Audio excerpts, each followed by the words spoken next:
Amen. Bonsoir, mon frère et sœur. Bienvenue en ce mercredi soir pour l'étude de la parole. Que la paix et la grâce de Dieu vous soient multipliées à tous. Alors, pour l'étude de ce soir, je préparais une étude sur la grâce de Dieu. Je l'ai intitulée La grâce de Dieu. Alors, ce soir, on va regarder ensemble, selon les Écritures, quelle est la grâce de Dieu. Et elle consiste à quoi selon le plan de Dieu? À quoi elle consiste la grâce selon le plan de Dieu? Est-ce qu'on peut gagner ou mériter la grâce par nos propres efforts? Ou est-ce un don gratuit qu'on reçoit du Créateur, le Dieu Tout-Puissant? En quoi consiste la grâce pour l'être humain? Et pourquoi nous avons besoin de cette grâce? Et si on n'accepte pas cette grâce que Dieu nous offre, quelles seront les conséquences? Que devons-nous faire pour recevoir cette grâce?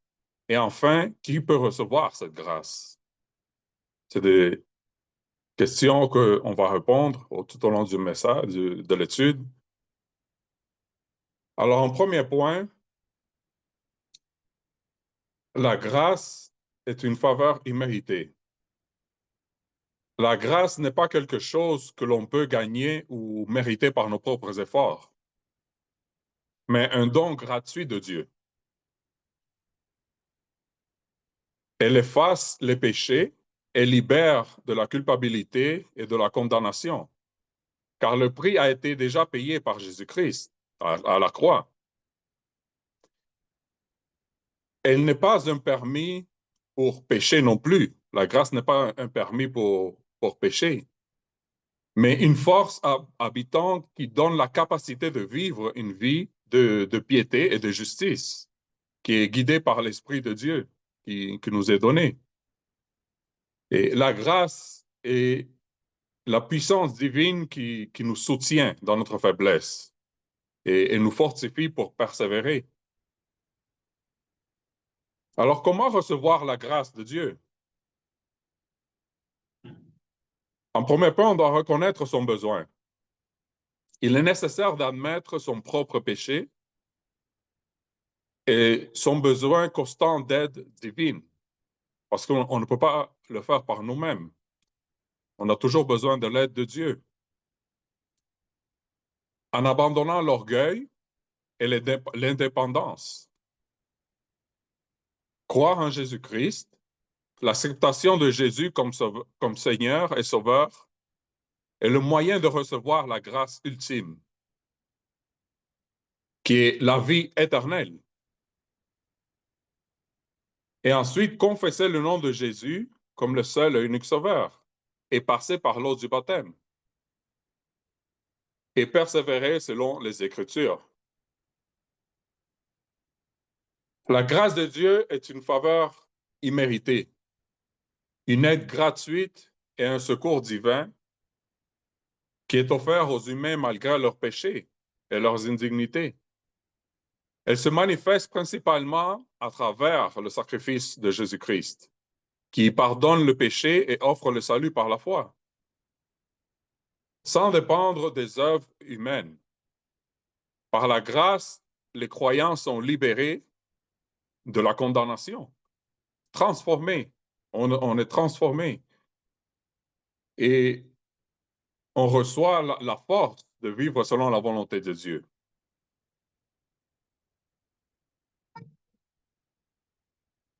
Dieu a eu miséricorde pour nous. Et quand je dis nous, je parle de l'humanité entière. Dieu est riche en miséricorde. C'est pour cela qu'il nous offre sa grâce. Et Dieu veut qu'on saisisse cette grâce avec assurance. Si vous examinez bien les Écritures, vous vous rendrez compte que la Bible est remplie du mot grâce, depuis l'Ancien Testament jusqu'au Nouveau Testament. Et je peux citer quelques-uns, comme par exemple Nombre 6, versets 24 à 26. qui dit que l'Éternel te bénisse et te garde, que l'Éternel fasse briller son visage sur toi et t'accorde sa grâce, que l'Éternel se tourne vers toi et te donne la paix. Dans Somme chapitre 103, le verset 8, l'Éternel fait grâce, il est rempli de compassion, il est lent à la colère et riche en bonté. Et dans Ésaïe chapitre 30, verset 18, il est écrit, cependant, l'Éternel n'attend que le moment de vous faire grâce. C'est pourquoi il se lèvera pour vous manifester sa compassion. En effet, l'Éternel est un Dieu d'équité. Heureux tous ceux qui comptent sur lui. Dans l'Ancien Testament, déjà, la grâce brille continuellement, surtout en relation avec le peuple d'Israël. Mais c'est dans le Nouveau Testament qu'elle est pleinement révélée en Christ, que la grâce est révélée en Christ. En tant que créature de Dieu, tout homme est responsable de vivre selon la volonté de son Créateur. Tous ont manqué à cet égard. Nous le constatons chez les premiers couples déjà d'une manière encore plus claire parmi les fils d'Israël. Le peuple terrestre de Dieu, ils avaient les uns et les autres reçu de sa part une place spécialement privilégiée. De plus, l'Ancien comme le Nouveau Testament montrent que depuis la chute, aucun homme ne peut subsister tel qu'il est devant Dieu, même en y consacrant toutes ses capacités et ses forces. Il n'y en a aucun qui exerce la bonté. Il n'y en a même pas un seul. En raison de ses actes, l'homme est coupable devant Dieu. Et à raison de sa nature pécheresse, il est perdu. Le jugement éternel, tel est le juste châtiment de Dieu sur le péché. Vous pouvez lire ça dans Somme 14, verset 1, dans le Nouveau Testament, en Romains chapitre 3, verset 12.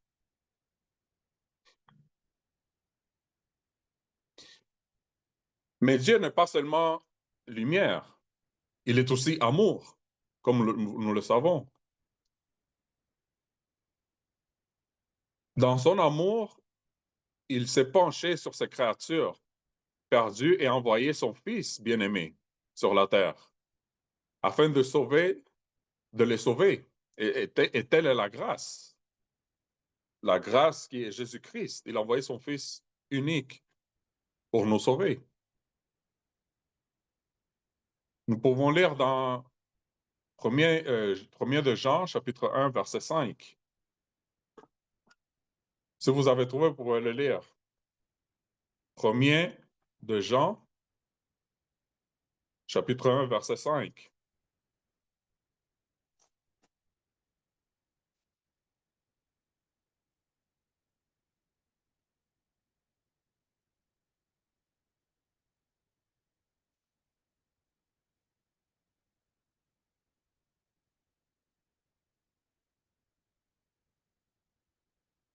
Je vais lire pour vous. La nouvelle que nous avons apprise de lui et que nous vous annonçons, c'est que Dieu est lumière et qu'il n'y en a point à lui de ténèbres. Je vais lire ensuite encore dans 1 Jean.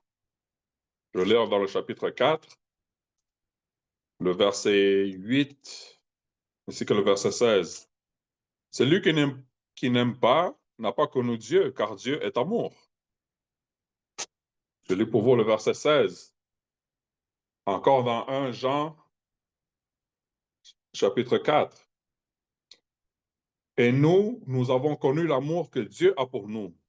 Et nous y avons cru. Dieu est amour, et celui qui demeure dans l'amour demeure en Dieu. Et Dieu demeure en lui. Nous pouvons donc distinguer deux motifs à la manifestation de la grâce de Dieu.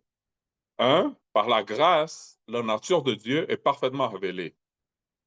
2, pour des pécheurs perdus, la grâce est la seule possibilité d'entrer en relation avec le Dieu saint. Et cette grâce, on l'obtient à travers de Jésus-Christ. Et dans 2 Corinthiens, chapitre 12, verset 9, il m'a dit, ma grâce te suffit, car ma puissance s'accomplit dans la faiblesse.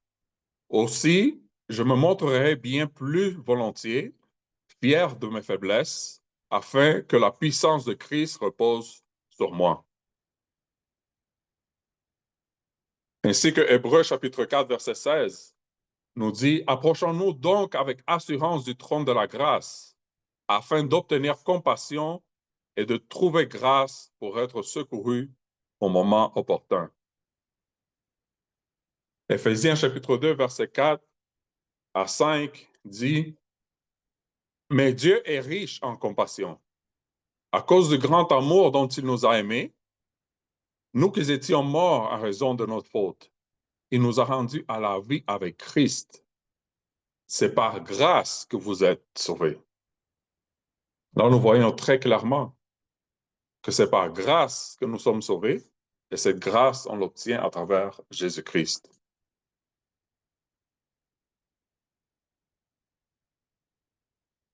Et on a tous péché, et on était privés de la gloire de Dieu.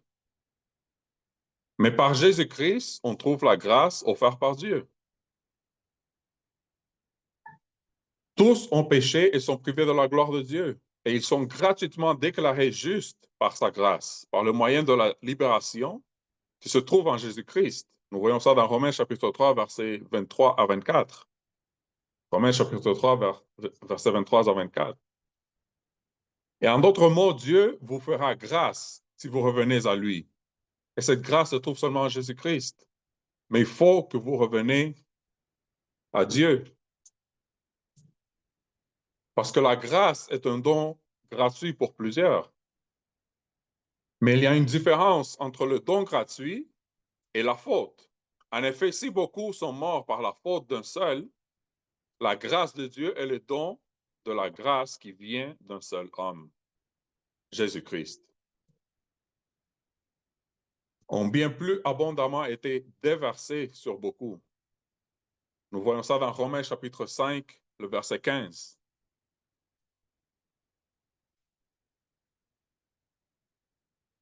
Ainsi, de même que le péché a régné par la mort, de même la grâce règne par la justice pour la vie éternelle, par Jésus-Christ notre Seigneur. Encore dans Romains chapitre 5, verset 21.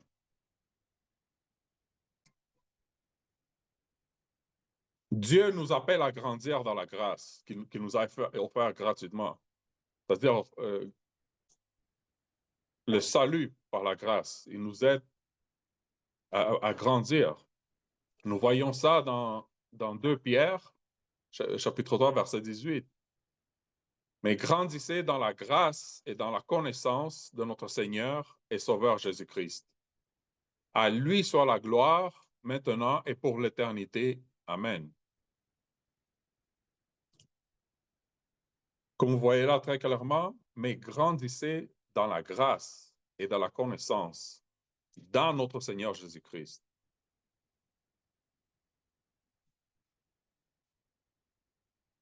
Et pour conclure, la grâce de Dieu qui vient par Jésus-Christ est suffisante pour accéder au trône de la gloire. Dieu ne demande pas de l'argent, de l'or, rien de matériel pour avoir accès à la grâce. Il suffit d'accepter Jésus-Christ comme ton seul ultime sauveur. Et cette grâce est toujours accessible. Tant qu'on vit sur cette terre, on peut toujours accéder à cette grâce. Il s'agit d'un don de Dieu qui nous a fait à travers Jésus-Christ. Ainsi, nous ne pouvons pas recevoir la grâce sans recevoir Jésus-Christ. On ne peut pas acheter cette grâce d'aucune autre manière. Et c'est une grâce qui est gratuite. Comme il y en a beaucoup de, de personnes qui prêchent la parole, qui demandent de l'argent, ils demandent un chèque en échange de la grâce. Nous voyons ça partout dans le monde. Du monde qui demande un chèque de l'argent en échange de la grâce. Mais la grâce, elle est gratuite. Il suffit de donner sa vie à Jésus-Christ.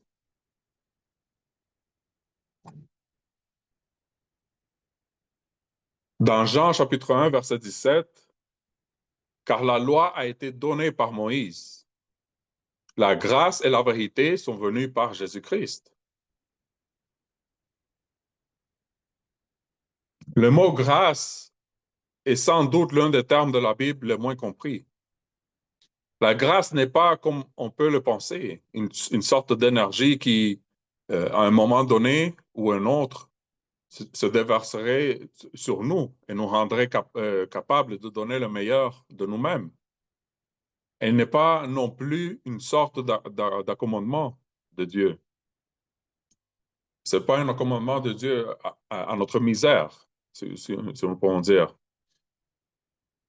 Dans la Bible, la grâce a un autre sens. C'est la faveur de Dieu envers ceux qui méritent le jugement, parce que nous sommes tous coupables. Nous avons tous péché. Par la grâce, l'amour de Dieu se penche favorablement vers nous.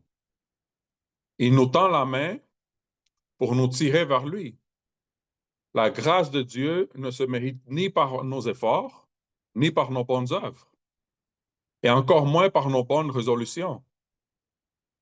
Il s'agit d'un don de Dieu qui nous a été fait à travers Jésus-Christ. Ainsi, nous ne pouvons pas recevoir la grâce sans recevoir Jésus.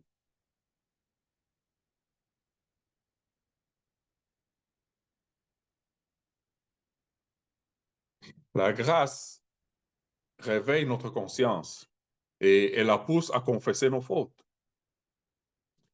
Et nous ne pouvons pas non plus recevoir Jésus sans recevoir la grâce de Dieu. Alors que nous étions perdus et éloignés de Dieu, le Seigneur Jésus est venu à nous parce qu'il connaissait l'étendue de la gravité de notre péché. Il a pris sur lui la condamnation que nous méritions et nous a donné la vie éternelle. Et voilà la grâce, la vie éternelle.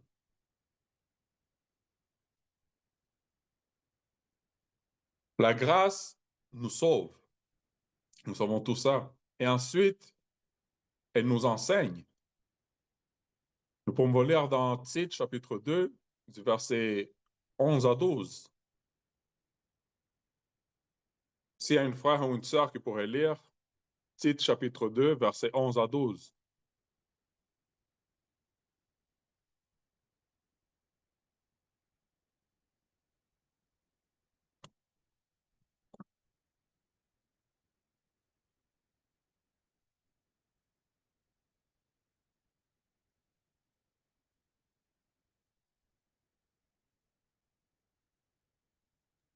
Titre, chapitre 2, verset 11-12.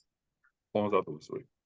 Car la grâce de Dieu, source de salut pour tous les hommes, a été manifestée. Elle nous enseigne à renoncer à l'impiété et aux convoitises modernes et à vivre dans le siècle présent selon la sagesse, la justice et la piété. Merci beaucoup, mon frère. Alors ici, on voit très clairement dans Tite, chapitre 2, car la grâce de Dieu est source de salut pour tous les hommes, a été manifestée, c'est-à-dire qu'elle est manifestée en Jésus-Christ. Ça a passé il y a déjà plus de 2000 ans. Elle nous enseigne à renoncer à l'impiété et aux convoitises mondaines, c'est-à-dire laisser derrière nous le monde qui nous éloigne de Dieu et à l'impiété. et à vivre selon le siècle présent, selon la sagesse. Mais ce n'est pas une sagesse qui vient du monde. Mais cette sagesse, on doit la recevoir de Dieu. Parce que la sagesse de Dieu est incomparable à la sagesse du monde. La sagesse du monde ne va pas nous aider à grandir spirituellement. Mais la sagesse qui vient de Dieu, qu'on peut lui demander à travers nos prières. Parce que des fois, on manque de sagesse comme chrétien. Mais cette sagesse, il faut la demander à Dieu à travers nos prières. Si on manque de sagesse, on peut lui demander. Elle nous fait connaître Dieu et nous montre comment nous devons nous conduire. Elle nous détache de nous-mêmes, nous tourne vers Christ et nous ramène à Dieu. Et voilà. Si on est éloigné de Dieu et qu'on est froid, si on demande la sagesse va nous rapprocher de Dieu.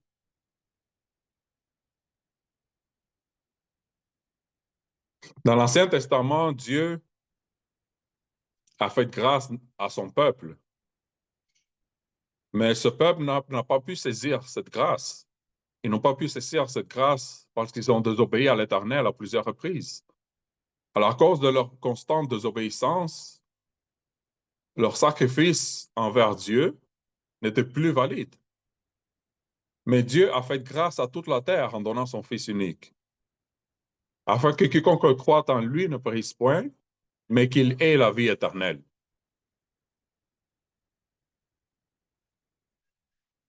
Mais malgré cette grâce que Dieu nous a offerte, la plupart de l'humanité sont éloignés de Dieu, parce que la plupart ne saisissent pas cette grâce, qui d'ailleurs est offerte gratuitement. Et on voit ici que ça se répète la même chose. Dans l'Ancien Testament, Dieu a offert la grâce au peuple d'Israël. Et on le voit constamment. Mais ils ont tellement désobéi, se sont tellement éloignés de Dieu, que Dieu a dit que leur péché, leur sacrifice n'est plus valide. Alors, le seul sacrifice qui aurait pu être valide, c'est le sacrifice de Jésus-Christ sur la croix. Il l'a fait pour nous. Parce qu'il a eu tellement d'amour, même après tellement de centaines d'années de péché, il a donné son Fils unique, afin que quiconque croit en lui ne périsse point, mais qui ait la vie éternelle. Et voilà la grâce à cesser aujourd'hui. Pour ceux qui n'ont pas encore connu Jésus-Christ, cette grâce est toujours disponible aujourd'hui. Mais on voit que ça se répète encore, parce que la plupart du monde sont éloignés de Dieu. Le monde sont vraiment concentrés dans ce qui est mondain, sont concentrés dans l'argent, les choses qui ne vont pas être éternelles, des choses passagères. Mais la plus grande richesse qu'un homme peut avoir, c'est Jésus-Christ. Parce qu'à travers Jésus-Christ, on peut avoir la vie éternelle. Il n'y a pas plus grande richesse que ça. Plusieurs restent indifférents quant à l'appel de Dieu et l'offre pour saisir cette grâce. Une grâce qui est toujours valide aujourd'hui, mais certainement pas pour longtemps. Parce que son retour, le retour de Jésus-Christ est proche. Et Dieu est patient et il est juste dans son temps. Personne n'aura pas d'excuse quand Jésus fera sa deuxième apparition. Parce que Dieu est fidèle et il gardera sa promesse. Alors, le monde n'aura pas d'excuse quand Jésus viendra pour son Église. Ils n'auront pas d'excuse à dire que moi j'étais bon, moi j'étais ça, j'ai fait ça. Non, la grâce était là pendant tout ce temps. Le monde qui ne l'ont pas saisi, ben, ils auront le jugement.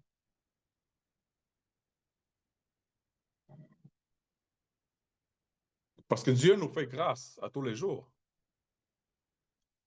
Ce moment que nous passons ensemble ici, en train d'étudier la parole de Dieu, c'est un moment de grâce que l'Éternel nous accorde. tous les jours, c'est un moment de grâce pour nous. On se réveille le matin pour aller travailler, on est en santé, nos enfants vont à l'école, on a pour nous nourrir, on a un toit sur nos têtes, on peut se déplacer dans nos lieux d'adoration pour adorer le Seigneur tous les premiers jours de la semaine. Dieu nous fait grâce à tous les jours. Il nous donne la vie, il nous donne nos enfants. Il nous donne sa parole qui est la parole de vie qu'on étudie en ce moment. On dit que la parole de vie parce que cette parole nous donne la vie. Il nous donne accès à la vie éternelle. Et Dieu est toujours à l'écoute. Mais encore plus important que toute possession qu'on ait, Dieu nous a donné son Fils. Et voilà la plus grande grâce que Dieu nous a accordée. Il nous a donné son Fils comme sauveur personnel. C'est-à-dire que Dieu nous a fait grâce en nous donnant la clé pour accéder au paradis. Et maintenant, c'est à nous, c'est au monde de décider d'accepter la clé vers le paradis, de l'accepter ou pas. Parce que Dieu nous a fait libres, mais c'est à l'homme de décider. La plupart d'entre nous avons déjà accepté la clé vers le paradis. Mais nous devons tenir ferme et persévérer dans la parole pour ne pas perdre l'accès à cette clé qui mène au paradis. Et cette clé est Jésus-Christ, le seul Rédempteur.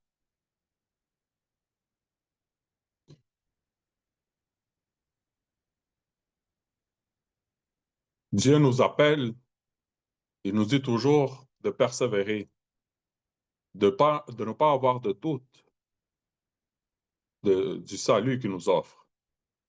Parce que Dieu est toujours fidèle, il restera toujours le même. Dieu ne change pas.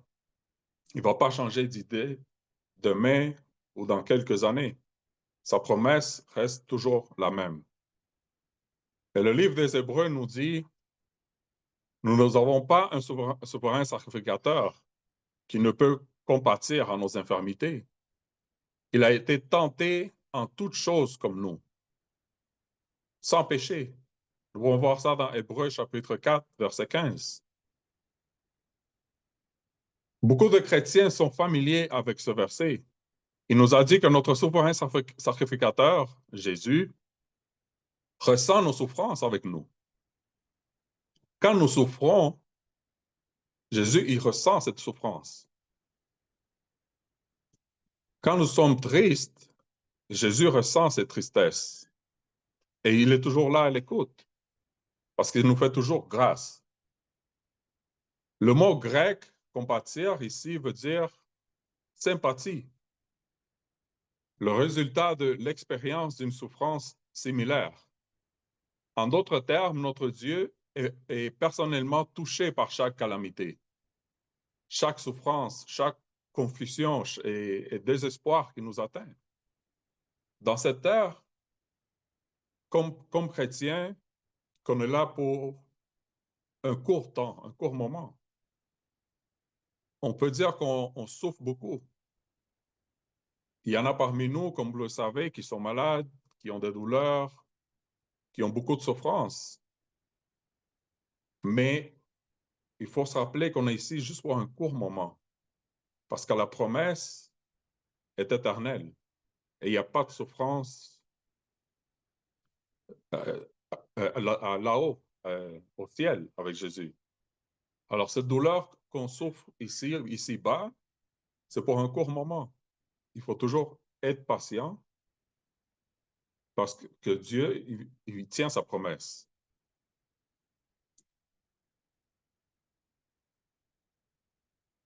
Il n'y a rien que nous n'ayons expérimenté qu'il n'ait enduré aussi de quelque façon. Parce que Jésus, il a souffert tout, plus que n'importe qui.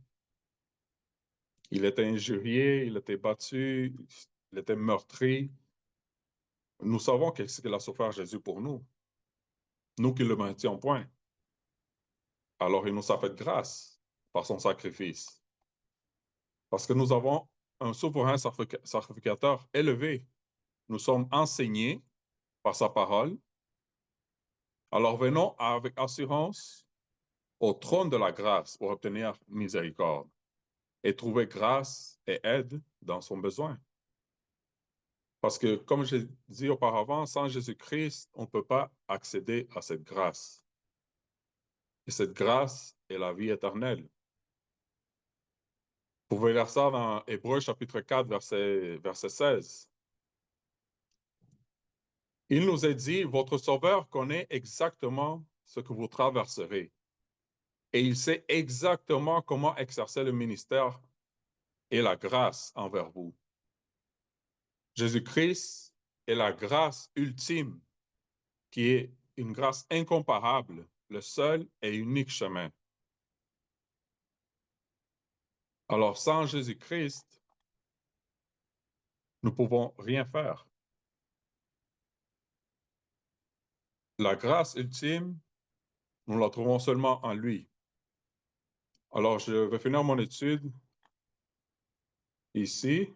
Je vais laisser place aux questions et commentaires, s'il y en a.